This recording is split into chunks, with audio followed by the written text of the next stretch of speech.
இவ்வளவு பெரிய உள்ளமா அவருக்குன்னு கடைசியா கையை பிடிச்சிக்கிட்டு உயிர் போறதுக்கு முன்னாடி நீங்க தான் இந்த நாட்டையும் ஜனநாயகத்தையும் காப்பாற்றணும். நம்ம எடுத்து தான் பேசுறாரு. ஆனா அவருடைய உடல்நலம் கருதி நான் எல்லா காமராஜர் குறித்தான திமுக எம்பி திருச்சி சிவாவின் பேச்சு சர்ச்சையை கிளப்பியுள்ளது. அது தொடர்பான வீடியோ சமூக வலைதளங்களிலும் வைரலாகி வருகிறது. என்ன நடந்தது, திருச்சி சிவா சொன்னது என்ன, விரிவாக பார்க்கலாம்.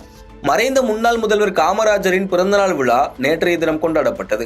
கட்சி பேதம் கடந்து அனைத்து அரசியல் கட்சிகளையும் சேர்ந்தவர்கள், அமைப்புகளைச் சேர்ந்தவர்கள் என அனைவரும் காமராஜருக்கு மரியாதை செலுத்தினர். இந்நிலையில் சென்னையில் நேற்று நடைபெற்ற திமுக பொதுக்கூட்டத்தில் பேசிய திமுக எம்பி திருச்சி சிவா காமராஜர் குறித்தும் பேச தொடங்கினார். கலைஞர் என்ன கார்ல கூட்டிட்டு போவாரு, 23 வயசாக 24 ஏதாவது நிகழ்வை சொல்லுவாரு. சில பேர் சொன்னாங்க என்ன சின்ன பிள்ளைகிட்ட சொல்லிட்டு இருக்காருன்னு. அவருக்கு தெரியும், இதை போய் நான் கூட்டத்தில் பேசுவேன், மக்கள்கிட்ட சரியா கொண்டு போய் சேர்ப்பேன். அது மாதிரி நிறைய எனக்கு சொல்லுவார். அதுல ஒரு நாள் சொல்றாரு, அதாவது காமராஜர் வந்தியா தமிழ்நாட்டில் மின்சார தட்டுப்பாடு அப்படின்னு தமிழ்நாடு முழுக்க கண்டன கூட்டம் போடுறாரு. காமராஜருக்கு ஏசி இல்லைன்னா உடம்புல அலர்ஜி வந்துடும். அதற்காக அவர் தங்குகிற எல்லா பயணியர் விடுதிகளிலும் குளிர்சாதன வசதி செய்ய சொல்லி உத்தரவிட்டார். நம்ம எடுத்து தான் பேசுறாரு. ஆனா அவருடைய உடல்நலம் கருதி நான் எல்லா பயணியர் விடுதியிலும் குளிர்சாதன வசதி செய்ய சொன்னேன்.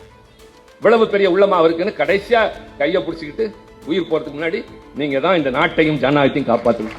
அப்போது தான் இளைஞனாக இருந்தபோதே கருணாநிதி தன்னிடம் பல விஷயங்களை பகிர்ந்து கொண்டதாகவும், அவ்வகையில் காமராஜர் குறித்தும் சில சம்பவங்களை பகிர்ந்து கொண்டதாகவும் கூறினார். திமுக ஆட்சியில் மின்சார கட்டுப்பாட்டை கண்டித்து காமராஜர் தமிழ்நாடு முழுவதும் கண்டன கூட்டம் போட்டார். ஆனால் காமராஜருக்கு ஏசி இல்லை என்றால் உடலில் அலர்ஜி வந்துவிடும். அதனால் அவர் தங்கும் பயணியர் விடுதிகள் எல்லாவற்றிலும் குளிர்சாதன வசதி செய்ய சொல்லி உத்தரவிட்டேன். நம்மை எதிர்த்துதான் அவர் பேசுகிறார், ஆனால் அவரின் உடல்நலம் கருதி குளிர்சாதன வசதி செய்யுமாறு உத்தரவிட்டேன் என்று கருணாநிதி தன்னிடம் பகிர்ந்து கொண்டதாக பேசினார் திருச்சி சிவா. அதோடு உயிர் போகும் முன்பு கருணாநிதியின் கையை பிடித்துக் கொண்டு நீங்கள் தான் இந்த நாட்டையும் ஜனநாயகத்தையும் காப்பாற்ற வேண்டும் என்று காமராஜர் கேட்டுக்கொண்டதாகவும் பேசியுள்ளார் திருச்சி சிவா. இவரது இந்த பேச்சு சர்ச்சையை கிளப்பியுள்ள நிலையில் காங்கிரஸ் கட்சியைச் சேர்ந்தவர்கள் பலரும் கண்டனம் தெரிவித்து வருகின்றனர். திருச்சி சிவாவின் இந்த பேச்சு குறித்த உங்கள் கருத்தை கமெண்டில் பதிவிடுங்கள்.